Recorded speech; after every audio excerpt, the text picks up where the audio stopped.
É sempre bom a gente tentar se colocar na nossa situação ainda de não compreender o motivo da gente estar aqui. O motivo é ser feliz. Ser feliz por entender que a lei divina nos garante isso. Ponto. Só que nós não entendemos esse conceito felicidade. A gente não entende. A gente tem uma leve ideia. E por não entender, muito fácil seria e foi para a gente buscar a felicidade naquilo que mais se aproximasse. Então, nós nos condicionamos a buscar felicidade na segurança. A gente se vê tranquilo estando seguro. Já pararam para pensar o quanto a gente busca segurança, não deixando faltar comida em casa, se protegendo com relação aos problemas que a gente pode ter? A gente se fecha, se mura. Hoje os condomínios são todos murados. Dentro de condomínio estão querendo construir muro agora, portão dentro de condomínio, por buscar uma segurança que vai fazer com que a gente possa sentir uma felicidade que a gente ainda não compreendeu. Então a gente vai se desgastando em buscar. A gente acaba criando um mecanismo de defesa que pensamos ser felicidade estando seguro. Olha só que coisa. Uma aluna chegou para mim e falou assim: nossa, André, tô com um problema lá em casa. Tô com um problema lá em casa que o meu filho de 15 anos tá me dando muito trabalho. Tá todo mundo preocupado. Falei, ixi, eu tenho um neto de 15, né? Vamos ouvir, né? Vamos ouvir qual que é o problema dela. Ela virou e falou assim: o meu menino agora só quer saber de igreja, só quer saber de comprar terço para presentear as amigas e fica tirando selfie só nas, como é que chama? Células da igreja. Eu olhei para ela, eu pensei que eu queria ter esse problema lá em casa. Eu queria esse problema para mim. E eu perguntei para ela assim: ô fulana, será que você não tá tão preocupada e não tá conseguindo enxergar o milagre lá em casa? Porque todo mundo gostaria de viver essa realidade. E você nessa defensiva não está conseguindo perceber que o comportamento, olha só, entre aspas, diferente do filho, é o objetivo, de repente, da sociedade inteira. E a gente se fecha para um mecanismo natural que vai nos trazer paz, vai trazer harmonia, a criticar um comportamento tão saudável, preocupado que de repente o filho não sendo igual ao do vizinho é um problema. Olha a nossa realidade. Olha a nossa realidade nos colocando numa situação de se ver cada vez mais armado na defensiva aquilo que não é normal. A gente não conseguiu ainda perceber a nossa condição de trilhar um caminho seguro. E a gente começa então a se defender tanto, a não vivenciar os potenciais caminhos seguros que a vida nos promove. Ver a nossa realidade hoje é completamente difícil mesmo, porque a gente se vê amedrontado de dar passos em busca dessa diferença, em busca desses objetivos que esse livro vai propor agora, em fazer com que a gente crie coragem simplesmente de mudar padrões de pensamentos que vêm nos trazendo, por incrível que pareça, no erro, porém nos mantendo seguro. Porque é um erro controlado, é um erro que eu sei sofrer já. Já estou acostumado com isso aí, vou deixar. E dentro dessa perspectiva, a gente vem sofrendo doenças, dores físicas, que a gente, por opção, escolhe simplesmente na manutenção desses mesmos pensamentos. O nosso cérebro físico, ele foi feito para economizar energia. Economizando energia, ele economiza até a nossa forma de pensar. Uma boa dica para essas nossas agora possibilidades de se inverter esses nossos padrões de pensamento é perceber aquilo que a gente já tem como resposta pronta. Os nossos vieses cognitivos. Sabe quando alguém te pede alguma coisa e você sem pensar grita, não vou fazer? A resposta já está pronta. Por conta de um mecanismo simples de otimização. Eu não gastei energia para isso. Porém, tal ato, tal resposta me fechou, não me condicionou a viver uma realidade que poderia ser positiva, poderia ser construtiva, poderia ser algo que fortalecesse as relações. Pelo contrário, afastou as relações. E a gente está vivendo hoje essa realidade. O afastamento dos nossos relacionamentos. Muitas vezes por preguiça de pensar, por respostas imediatas que de verdade não constroem, simplesmente afastam. E isso faz a diferença, porque a proposta agora dessa mudança, essa alternância de padrão de pensamento, buscando a saúde, é fortalecendo as relações. Porque a gente vai se ver saudável nos relacionamentos. Não é viver a saúde simplesmente única e exclusivamente para a nossa intimidade, mas é através dessa condição de se relacionar é que a gente vai se ver cada vez mais saudável, em equilíbrio para essa nossa realidade espiritual. Nós vivemos e buscamos sensações para, através de tais sensações, viver uma pseudo-emoção. A gente busca nos prazeres a possibilidade de ser feliz, alegre. Então a gente vai buscar sensações físicas, né, para criar essa emoção de alegria, de felicidade em potencial.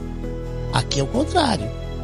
Nós vamos criar o pensamento agora alegre, feliz, para esse pensamento, essa emoção já sentida, dar então agora espaço por conta de uma razão, o acesso àquelas sensações e prazeres que são condizentes a esse real momento, emoção de alegria, por exemplo. É uma inversão completamente diferente da nossa realidade. A gente cegamente se propõe a aceitar situações por mero prazer sensorial, por um mero prazer que a nossa carne se favorece. E por conta dessas escolhas, se submeter a tais sensações, a gente repercute emoções que a gente não consegue muitas vezes dominar. Às vezes a gente se vendo buscar algum tipo de prazer, a gente se vê muito infeliz, a gente se deprime depois de tudo aquilo. Olha a emoção que a gente está causando. E é a emoção que causa as nossas dores. É a emoção que nos faz ser doentes. Então a gente começa a ter uma certa triagem agora na nossa forma até de pensar. Num padrão que eu vou escolher de verdade, daquilo que eu quero promover na construção dos meus pensamentos como valores emocionais.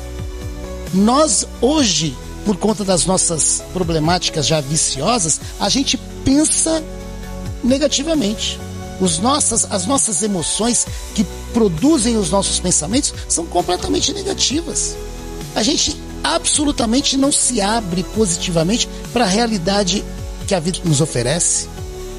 Por esse negativismo, a gente não vê se dando passos. A gente não consegue dar passos. Exatamente por essa construção que ainda nos enterra. E isso é uma realidade, a gente pode com certeza admitir. Invertendo então a lógica, faz com que a gente perceba que o nosso pensamento vai agora se direcionar a buscar as melhores emoções, as melhores polaridades, positivando então o nosso interesse, a nossa busca e por conta disso o nosso pensamento. Olha só como já muda o foco, lembrando que o nosso pensamento cria o mundo que nós buscamos. É importante lembrar disso. Felicidade, harmonia, paz é uma conquista. Nós não vamos vivê-la por um estalar de dedos. Ninguém vai nos proporcionar tal felicidade, tal paz, tal harmonia. Ela é consequência de uma busca íntima dessa realidade equilibrada, dessa realidade consciente. E é isso que a gente precisa entender. Porque a gente sonha de verdade com aquele que caminha do nosso lado nos propor a paz.